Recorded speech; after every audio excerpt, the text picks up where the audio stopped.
Let's take a look at the concept of minimum wage. Under the FLSA, employers must pay employees at a rate no less than the minimum wage for each hour worked during a work week. The federal minimum wage was increased to $7.25 per hour in July of 2009 and will remain at that level until such time as Congress decides to change it. Many states and some cities, however, have established minimum wage rates well in excess of the federal minimum wage. For the majority of employees, it is the state and local law that define their minimum rate of pay. Though it is stated as an hourly rate, other rates can also be used like weekly pay. It just means that when the amount paid for each work week is converted to an hourly rate, that rate must be equal or greater than the minimum wage. Nor does the FLSA specify any particular pay period. Payment of the minimum wage and overtime must be prompt, but that generally means in the paycheck covering the relevant work week.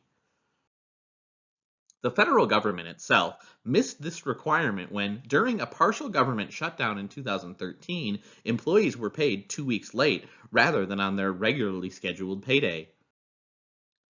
To determine whether the minimum wage has been paid, total straight time, not including overtime pay for a work week, is divided by total hours worked during that work week. A significant exception to the general requirement of hourly pay at least equal to the minimum wage is made for tipped employees, defined as employees who customarily and regularly receive at least $30 per month in tips. Under the FLSA, employers can meet their minimum wage obligation to tipped employees by paying them at least $2.13 per hour, provided that this amount plus tips equals at least the minimum wage. However, to take advantage of the tip credit, employers must inform employees about it beforehand and allow employees to retain all tips, either individually or pooled among employees. Employers are also permitted to deduct from tips the transaction fees charged by credit card issuers when tips are paid using credit cards. The minimum wage requirement applies to gross pay. Employers are required to withhold income taxes from employees' gross pay, as well as the employee's share of Social Security and Medicare. With employees' consent, deductions can be made for items such as insurance, union dues, and savings plans.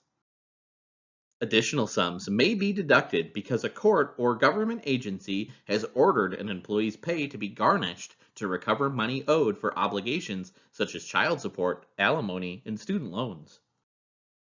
Employers are not free to charge employees for items that primarily benefit the employer, like uniforms, when the effect of those deductions would be to push an employee's hourly rate below the minimum wage. Laws in some states prohibit such deductions outright.